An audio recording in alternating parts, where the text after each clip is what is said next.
शेख सादी फरमाते हैं कि एक वक्त मुझ पर ऐसा भी आया जब मेरे पास एक फूटी कौड़ी भी नहीं थी, जिस्म पर वही फटी पुरानी बोसीदा पोशाक और पांव में मौजूद जूते इस कदर घिस चुके थे कि पहनने के काबिल भी नहीं रहे थे।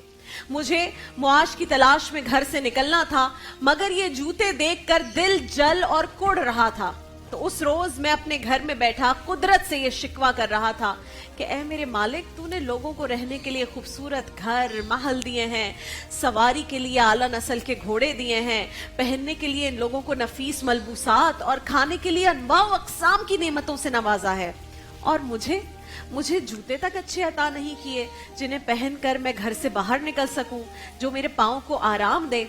शेख सादी फरमाते हैं कि मैं यूं ही शिकवे करता करता, होता है ना जहन में आप शिकवे कर रहे होते हैं कि उसके पास सब कुछ है, मेरे पास क्यों नहीं है, मैं इन हालात में क्यों हूं, मेरा नसीब ही ऐसा क्यों है। तो शेख सादी भी ऐसे ही शिकवे करते करते अपने हालात को कोसते मायूसी के आलम में घर से बाहर निकले। कहते हैं मैं जूं ही घर से बाहर निकला तो मेरी आंखों ने एक ऐसा मंजर देखा कि मेरे तमाम शिकवों की कड़वाहट शुक्र गुजारी में बदल गई। कैसे? कहते हैं कि सामने एक ऐसा लूला लंगड़ा माजूर और अपाहिज शख्स मेरी नजरों के सामने था जिसकी दोनों टांगे नहीं थी और वो जमीन पर घिसट घिसट कर चल रहा था, खुद को घसीट रहा था जमीन पर। कहते हैं ये मंजर देखकर मेरी आंखों में आंसू आ गए और मैंने उसी वक्त अल्लाह का बहुत बहुत शुक्र अदा किया कि अगर मेरे पास सिर्फ जूते नहीं है तो क्या हो गया, जूतों का क्या है, वो तो कभी भी खरीदे जा सकते हैं। असल नेमत तो ये पांव है। अगर मेरे पास एक नहीं बेशुमार कीमती जूते हों लेकिन मेरे पांव ना हो तो वो जूते मेरे किस काम के होंगे।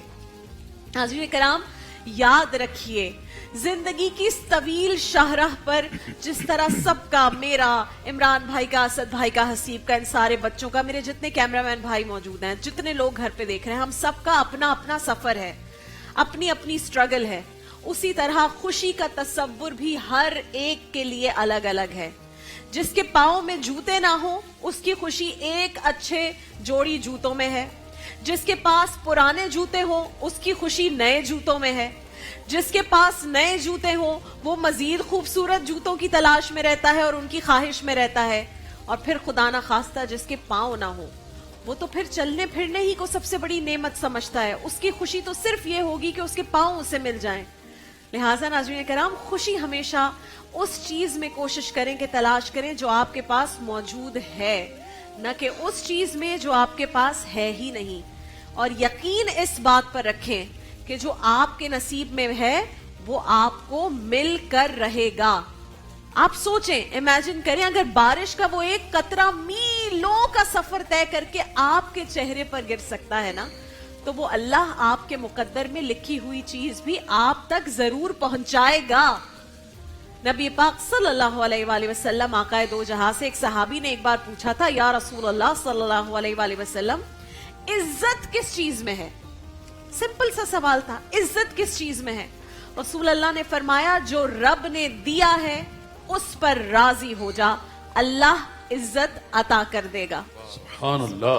बेशक इज्जत और सुकून चाहिए तो अल्लाह की अता पर राजी रहें, और दूसरों से कंपैरिजन बिला वजह करना, शिकवे करना, ये मुश्किल है काम। मैं खुद कहती हूँ ये काम मुश्किल है, लेकिन ये हमें छोड़ना होगा क्योंकि जिंदगी के इस तवील शाहराह पर सबका अपना अपना एक सफर है। बस हर किसी के लिए रास्ता थोड़ा अलग है, किसी के लिए आसान है, किसी के लिए मुश्किल है। हम अक्सर दूसरों के सफर को देखकर अपनी राहों पर सवाल उठाने लगते हैं, सोचने लगते हैं कि मेरे पास माल और असबाब कम क्यों हैं और किसी दूसरे के पास ज्यादा क्यों है। अक्सर मैंने लोगों को कहते सुना है, हम दोनों साथ ही स्कूल में पढ़ते थे, वो देखे कहां से कहां पहुंच गया, मैं यहीं पर हूं। या कोई कहता है हम साथ ही स्कूल में पढ़ते थे, वो बेचारे के देखे हालात कितने खराब है और अल्लाह ने देखे मुझे कहां पहुंचा दिया। तो कंपैरिजन दोनों सूरतों में मना है, बुरे में भी अच्छे में भी, खुद को बड़ा दिखाना, दूसरे को कम दिखाना।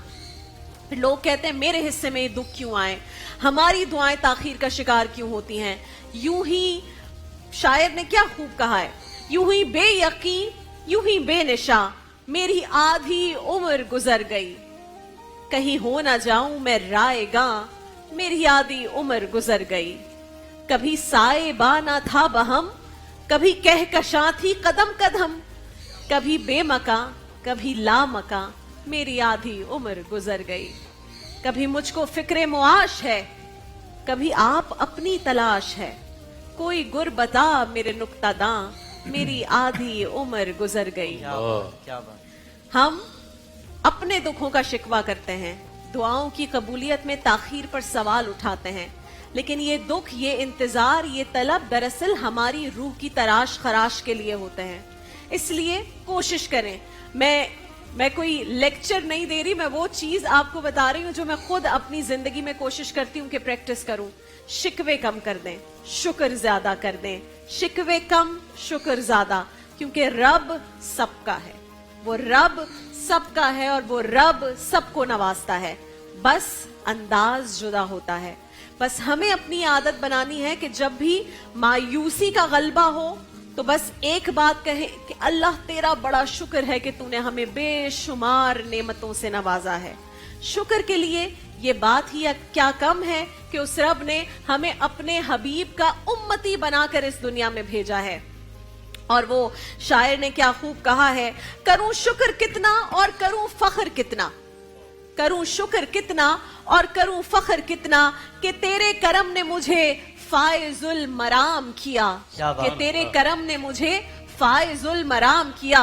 गौर कीजिएगा, बना के सैयदे आलम का उम्मती मुझको, बना के सैयदे आलम का उम्मती मुझको, गुनाह से पहले ही बख्शिश का इंतजाम किया। तो अल्लाह का इसी पर शुक्र अदा करें कि हम गुनाहगारों के लिए हमारी बख्शिश का यही इंतजाम पहले से हो चुका है कि हम उम्मते मोहम्मदी हैं, हम उस उम्मत में पैदा हुए हैं जिनकी बख्शिश की दुआ आकाए दो जहां